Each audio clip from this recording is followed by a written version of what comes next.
이 기도 방법의 특색 중에 하나는 풍성 기도예요. 왜냐하면 소리, 환상, 이미지 이게 다 동원되기 때문에. 그래서 이 도식의 신학적인 대전제는 하나님이 초월적이라는 게 위에 계셔요. 내가 부르짖어 간구하면 하나님이 응답하는 도식이에요.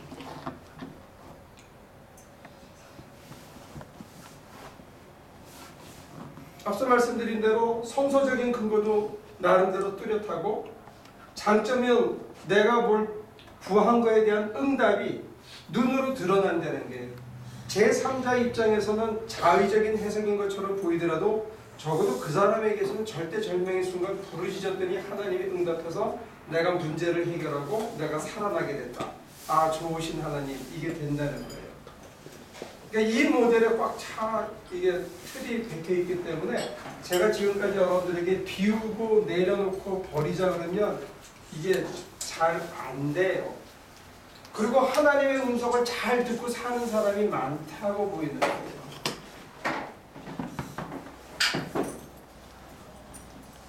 근데 이 모델의 가장 근본적인 약점은 인간의 품성을 바꾸는 것에 대해 별 관심이 없어요. 속사람을 바꾸는 데 별 관심이 없다.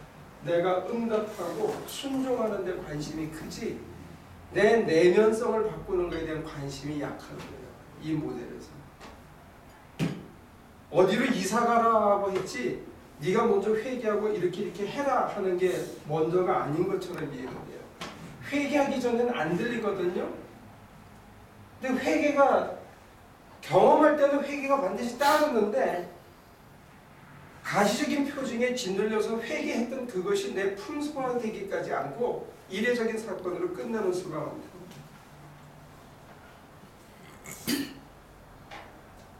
회개가 통해서 그게 내 품성이 되어야 돼요. 내가 누구에게 분내고 하는 걸 회개하고 응답을 받았다. 그러면 다음에는 그걸 안 하는 사람이 되어야 된다는 거예요. 성령의 열매를 통해서 내가 변해야 된다는 거예요. 근데 이걸 강조해 주지 못했어요. 이 모델은. 내면성의 변화를 썩을 것 위에 썩지 않는 것을 덧입어서 그 사람의 속사람이 변하고 새 사람이 되어야 된다는 것, 응답받는 것, 좋으신 하나님에 대한 강조와 응답받는 것에 대한 강조 때문에 내 속사람이 변해야 된다는 것을 강조를 많이 못해요. 그러니까 신앙생활을 오래 하지만 내면성의 변화가 많이 드러나지 않는 거는 이 모델 자체가 그걸 별로 강조하지 않기 때문에 그렇다.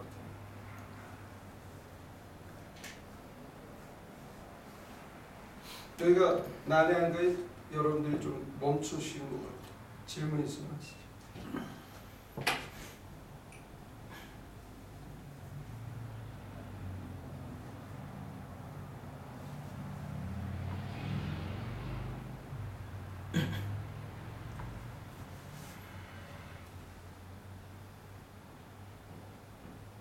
그러면 응답이라고 하는 것 자체는 저희가 예를 들면 물질적인 어떤 은사를 달라 이런 것까지 포함을 하는 건가요? 네. 은사, 능력 이런 걸 다 포함해서 현실적인 문제에 대한 것까지 포함해서 은사도 가시적인 거거든요. 방언 같은 것들, 통변의 은사, 무슨 신유의 은사 이게 다 가시적인 거라고. 근데 그러면요, 목사님 좀 전에도 말씀하셨듯이 그런 계시나 환상이나를 듣게 되는 사람은 회개하고 해야 저게 가능한 거라고 하셨잖아요. 그럼 회개를 했다는 거는 이미 변화가 시작됐다는 거 아니에요? 한 번 내가 잘못했습니다 했다고 해서 그게 뿌리채 뽑혀가지고 인간이 그렇게 쉽게 변하면 얼마나 좋겠어요. 또 기어 나오는 거예요. 강조점을 내가 잘못했으면 무조건 회개부터 가르쳤어요. 처음에는 막 회개한 다음에 그 다음에 응답받는 걸 강조하면 내가 뭘 회개했는지 나중에 잊어버리고 응답받은 것만 생각하고 그러고 잊어버리는 거예요. 그러고는 내가 다시는 그걸 반복하지 말아야 되는데 또 반복을 하게 되는 거예요.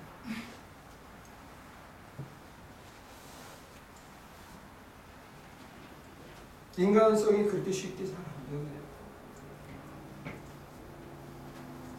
그래서 이 모델이 약점이 있다는 거예요. 속사람의 변화를. 그래서 은사는 디립다 받고 은혜는 많이 받았는데 인간성은 들어올 수 있어요.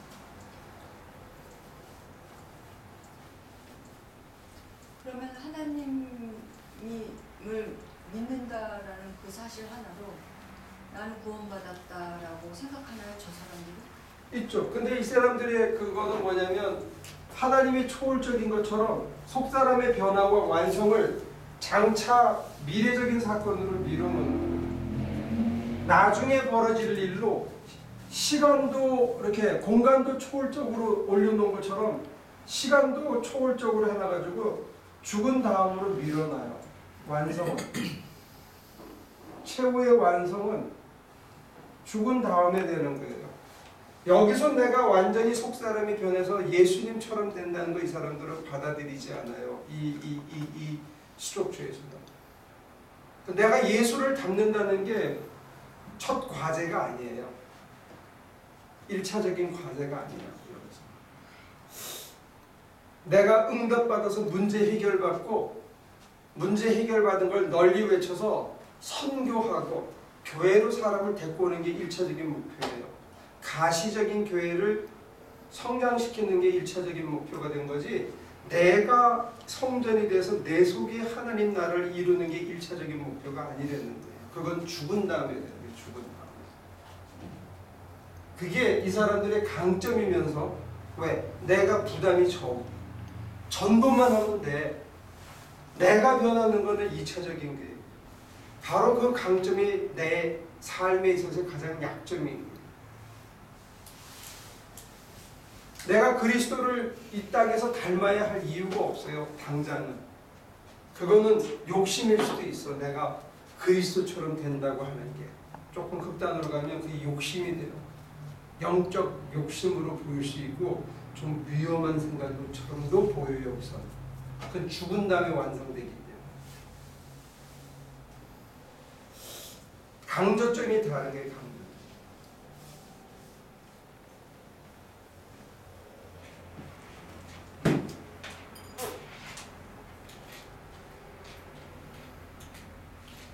왜냐면 내가 회개했어.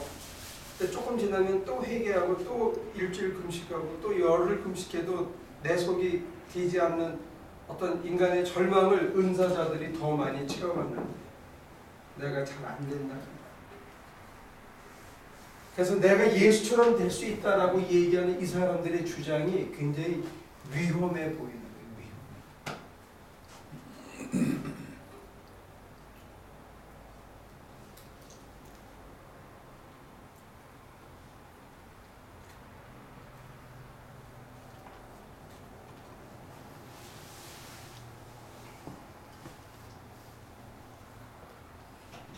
근데 묻고 싶은 거는 기도해서 간구해서 응답을 받아서 현실적인 문제를 해결을 했어요.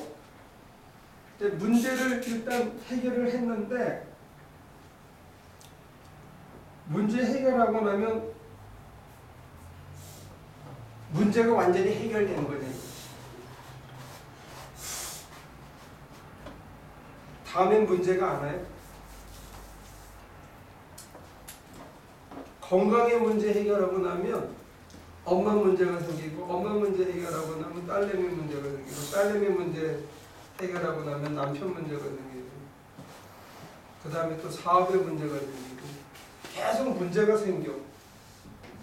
그럼 어떻게 할 거예요? 하나님은 문제만 해결해주는 해결사의 역할밖에 안 돼요. 여기서 자꾸 가면.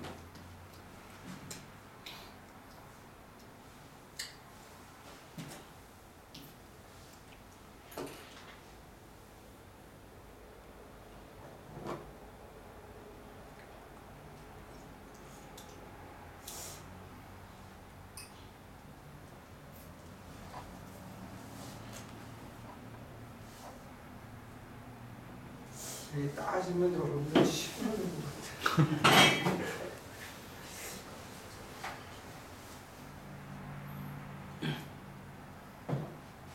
따지면 싫어요. 근데 이제 이 기도를 하면 또 하나의 약점은 뭐냐면 기도하는 동안에 내 속이 내가 뭘 구하잖아요. 이게 문제라고 생각해서 문제를 해결해 달라고 기도하는데 이 문제를 문제라고 판정하는 사람이 누구냐 이거죠. 하나님이냐 아니면 나냐. 이게 가장 근본적인 문제예요. 내가 보기에 문제라고 하나님한테 떼쓰고 기도하는 거예요. 하나님 보면 문제가 아니야. 그럼 문제라고 생각하는 네가 문제야. 그럼 어떻게?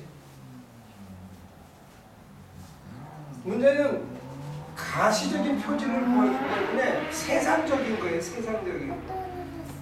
이 세상의 문제에 대해서 구체적으로 기도하는 게 이 세상.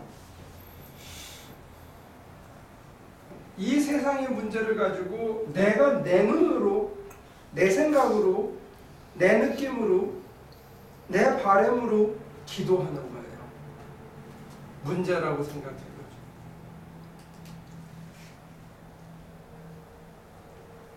나한테는 문제인 것처럼 보여서 막 매달리는 거예요.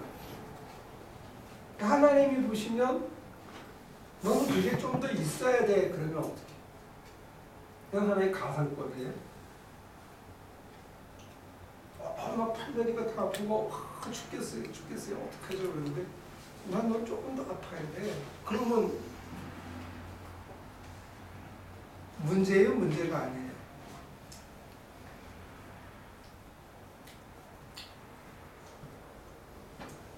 문제라고 생각하는 놈의 눈과 판단과 느낌과 그런 마음의 중심과 자세가 문제지 그 현상 자체가 문제는 아니거든요. 더 중요한 건 뭐냐면 이것을 판단하는 판단 권한이 나한테 있느냐 하나님한테 있느냐 이 문제예요. 내가 구하고 내가 응답받기를 바라는데 그러면 목사님 이게 성경에 이게 있잖아요. 그래서 성경을 자세히 보면 떡을 달라 그러는데 돌을 주고 계란을 달라는데 전갈을 줄 자가 있느냐? 마태복음에도 있고 누가복음에도 있는데 누가복음에서는 뭐라고 하느냐면 하나님께서는 너에게 가장 좋은 것 주지 않겠느냐? 성령을 주신다로 결론이 나 있어요. 떡 준다는 얘기나 계란 준다는 얘기가 없어요. 마태복음에는 뭐라고 이 얘기가 끝이 나 있냐면 너희가 대접받고자 하는 대로 대접해줘라. 그것이 율법의 가장 크고 온전한 계명이라 그렇게 있어요. 대접받고자 하는 대로 대접해주라고 얘기하시는 거예요. 그리고 이 기도 끝에는 먼저 그의 의와 나라를 구하라. 그리하면 후히 더하여 준다. 이렇게 돼 있어요. 그러니까 이거는 성서를 발췌한 거예요. 일부만. 일부 인용이에요. 전문 인용이 아니에요. 근데 우리가 이걸 믿고 따라온 거예요. 요한 3서 1장에 보면 내 영혼이 잘된 같이 범사가 잘되고 강건하기를 구하라. 그래서 영혼이 잘되면 범사가 잘되고 건강해진다 이렇게 외쳤어요. 근데 그 구조를 살피면 그게 아니에요. 사랑하는 자요 이렇게 세 토막이 나 있어요. 첫 번째 사랑하는 자의 영혼이 잘된 것이 범사가 잘되고 이렇게 돼 있고 두 번째는 네가 낯선 자들을 소위 복음 전도자들을 잘 대하니까 너 참 잘하고 있다. 그 다음에 세 번째 사랑하는 자요. 그건 뭐라고 얘기하냐면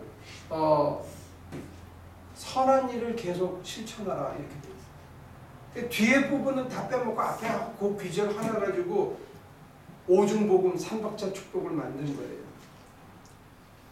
성서적인 근거가 굉장히 약해요. 개신교인들에게 있어 성서적인 근거와 그리스도의 롤 모델이 빠지면 이건 기독교라고 보기는 참 어려워요. 우리가 성서적인 근거가 약한 거를 기도의 패러다임으로 믿고 살아온 거라는 거예요. 근데 여러분들이 하도 익숙해 있기 때문에 이거를 뜯어 고친다는 게 진짜 힘들어요.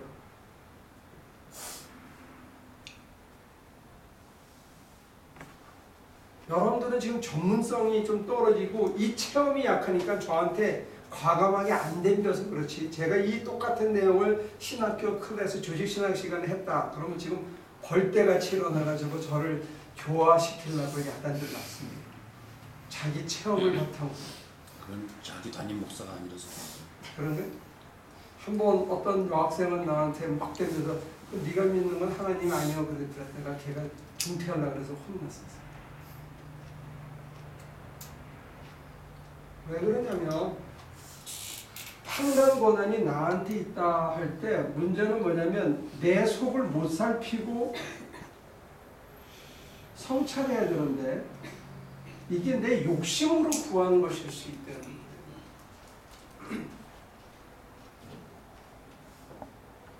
많은 경우에 내 욕심으로 내 입장에서 내 위주로 내 중심적으로 기도할 수 있다는 거예요. 그리고 응답해 주지 않는다고 하나님에게 떼를 쓰고 응답받았다고 좋다고 잘난 체를 하는 겁니다. 그건 자기가 하나님의 자리에 올라서는 거예요. 이건 굉장히 무서운 신앙적인 도발입니다. 그런데 우리 그거를 구별을 잘 못하는 거예요. 근데 이게 갑자기 무너뜨리면 여러분들이 해오던 신앙의 기반이 무너지기 때문에 이걸 참 받아들이기가 어려워요.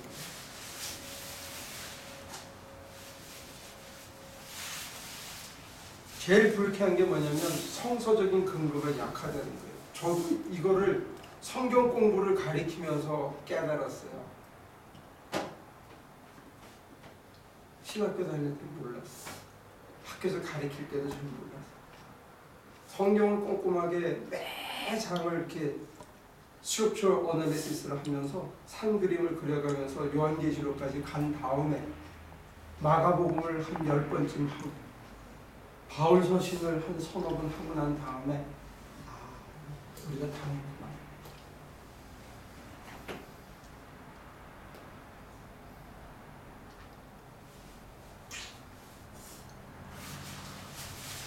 이걸 제가 너무 크게 신문지상에 뭐 실어주지도 않겠지만 내고 그러면 이제 죽이려고 그러겠죠.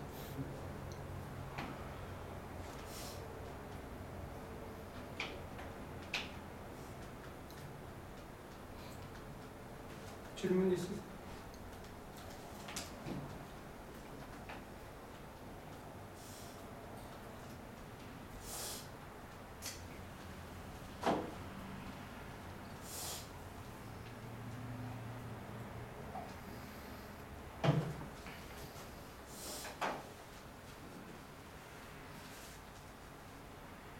그러면 저 신학적 모드 A가 타당하다고 보시면 저로서는 좀 타당하지 않은 것 같거든요. 이게 굉장히 파워풀했어요. 그래서 많은 사람들이 거의 이렇게 믿고 있어요. 그래서 여기서 한 가지 보완했던 게 뭐냐면 이론적인 보완이 뭐냐면 분별. 하나님의 목소리인지 아닌지 어떻게 네가 분별하느냐. 분별력을 키워라. 그래서 마음의 평화, 편안한 거, 향기가 나는 거, 조용한 소리가 들리고 같이 있는 거, 이런 경우에는 하나님의 뜻일 경우가 많다. 그 다음에 꿈으로 이렇게 들어오면 많다. 이렇게 하여튼 나름대로 보완책을 많이 만들었어요. 이 사람들도. 안 되니까.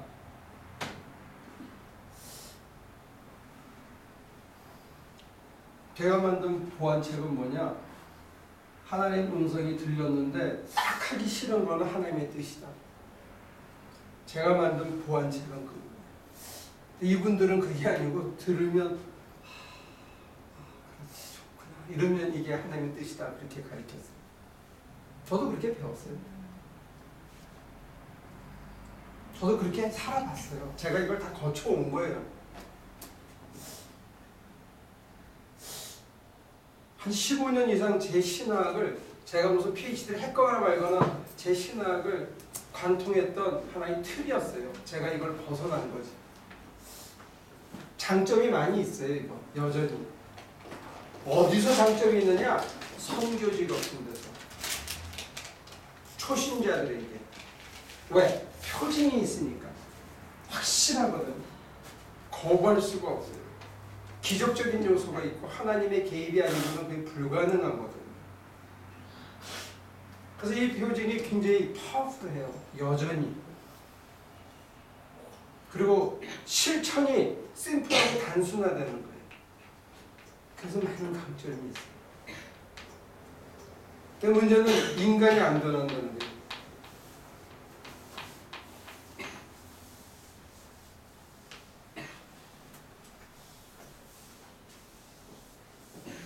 근데 문제는 응답을 안 하면 어떻게 하냐, 응답을 안 하면. 내가 기대한 응답이 없을 때는 그건 뭐냐? 그래서 새로 만든 보완책이 뭐냐면 응답하지 않는 것도 응답이다. 이게 근자에 나온 새로운 보완책이에요. 이거는 둥근 네모 얘기하는 거예요. 자기가 기대해놓고 안 나왔어. 이걸 응답이라고 이제 우기기 시작하는 거예요. 그거는 벌거벗은 임금님 논리하고 똑같아요.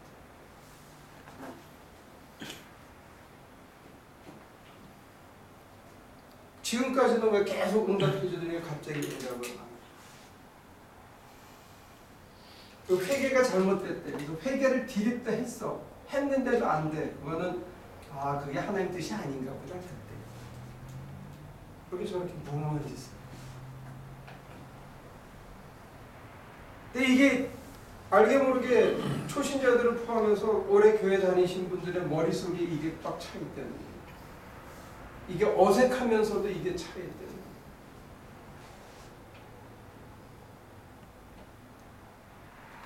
그래서 우리 교회에서 제가 요 근자에 소개하고 최근에 오신 분들이 이게 들을만 하면서도 이상한 게 뭐냐면 여러분들이 알고 있는 기독교는 이거예요.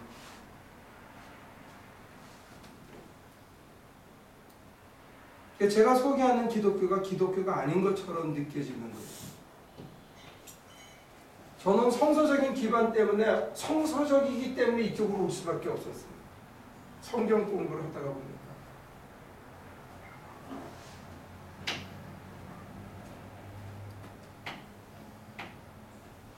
양 집사님 답답하지 않아? 응? 어떤 솔직하게 얘기 좀 답답한데. 안녕하세요.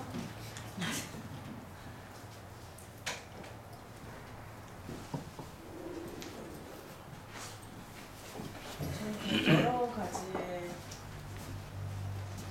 사람에 따라 다르게 작용을 하기 때문에 그게 뭐 그냥 이 사람한테는 이런 식으로 하실 거고 이 사람한테는 저런 식으로 하실 거라는 생각이 있어서 오래 봐오다 보니까 물론 저렇게 되신 분들도 있고 또 저런 방법을 통해서 다른 길을 또 찾아가시는 분들도 있고 근데 목사님 말씀하신 게 대부분 어느 정도는 맞아요. 제가 보기에 품성이 안 바뀌는 거. 강조점이 달라서 그래요. 강조점. 그렇다고 아예 저렇게 하지 말아라 또 그렇게 그렇게 할 수는 없는 거죠.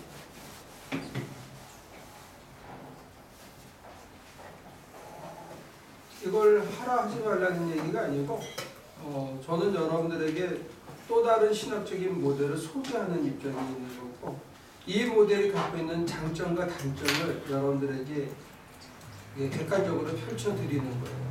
그러니까 선택은 여러분들이 하셔야 돼요. 어떤 걸 선택하실 건지. 근데 지금까지 내가 믿고 따라오던 내가 기독교라고 알고 따라오던 그 모델이 사실은 이와 같은 문제를 담고 있었다 하는 걸 볼 필요가 있대요.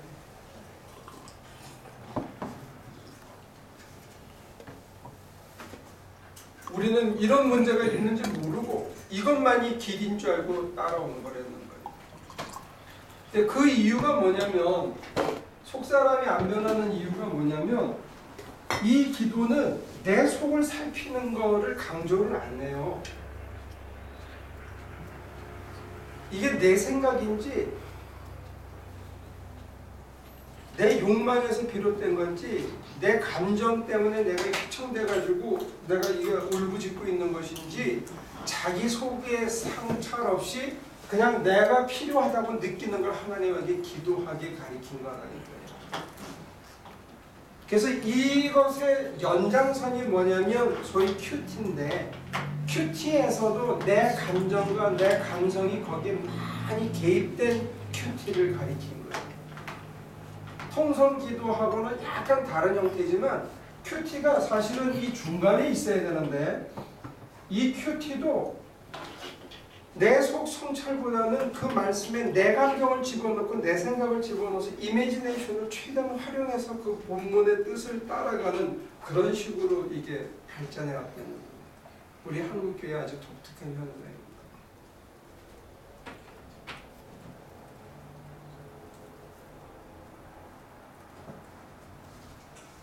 같이 잘못 들으면 제가 비판을 위한 비판처럼 들려요. 근데 이게 내가 계속 얘기하지만 강점이 엄청 있었기 때문에 이렇게 해왔다는 거예요. 강점이. 지금도 있어요. 강점은. 그렇기 때문에 이 많은 약점에도 불구하고 이게 3, 40년을 풍미해왔어. 왜? 못 먹고 못 살던 민족이었어요. 아프면 병원을 갈 수 없는 민족이었기 때문에. 이제는 그게 목사님도 아프면 병원에 가는 판이기 때문에 이게 약해진. 사람들이 옛날만큼 절박하게 기도 안 해. 현실적으로. 밤을 새워서 기도한다든지 일주일씩 금식하면서 부딪혀서 기도원, 교회마다 기도원 다 잘 지어놨거든요. 텅텅 비어. 부흥회를 하면 자기 교인의 70%가 안 나와요. 어느 교회고 부흥회를 하면 꽉 차지 않아. 첫날은 탐색전으로 한 3분의 2쯤 있다가 강사에 따라서 반토막이 나거나 꽉 차거나. 세상이 달라요. 그럴 수밖에 없는 게 2시간씩 차 몰고 와서 예배 참석해야 되는데 매일 부흥회 새벽 기도하고 저녁에 하고 그러면 누가 오겠어요? 요즘?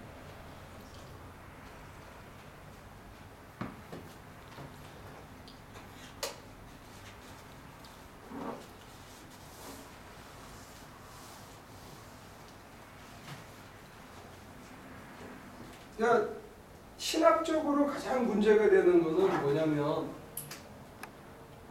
하나님의 외부성입니다.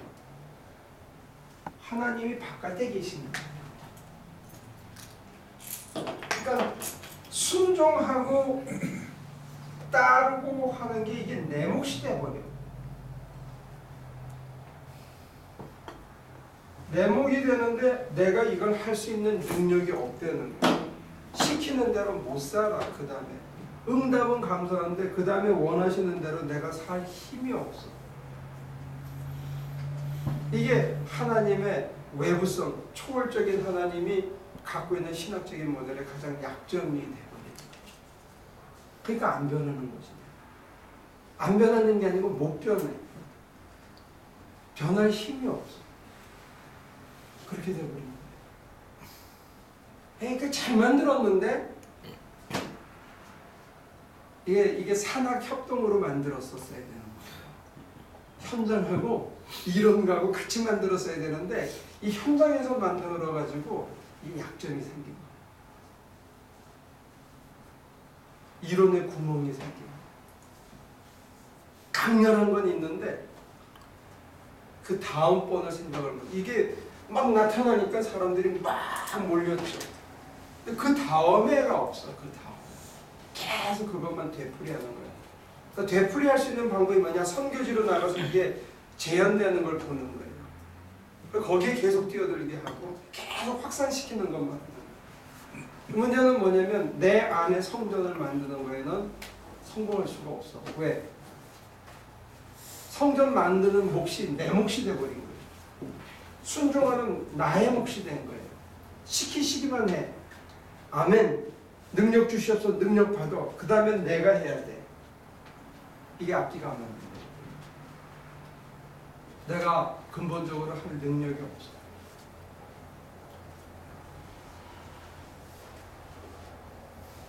그래서 맨날 절망하는 거예요.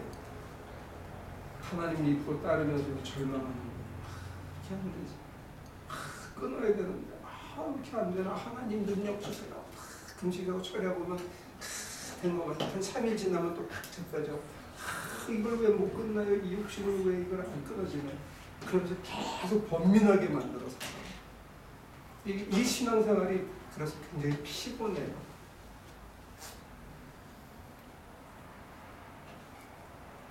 근데 여러분들 아직 피곤한 상태까지는 안 가본 거지.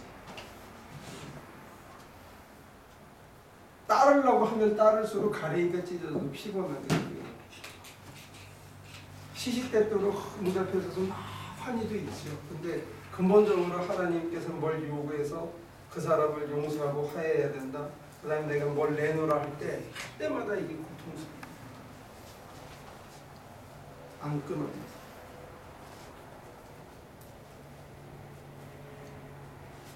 여기서 여러분들의 이해에 걸리는 부분이 있으면 얘기해 주시죠.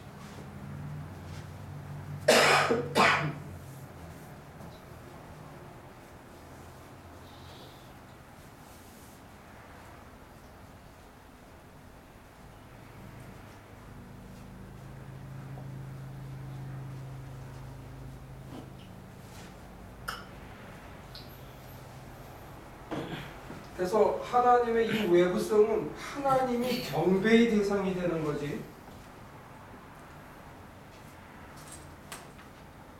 저 위에 계셔서 내게 마음을 다하고 뜻을 다해서 경배의 대상이 되는 거지 사랑의 관계는 아니에요. 더더군다나 합의의 관계는 강조하지 않아요.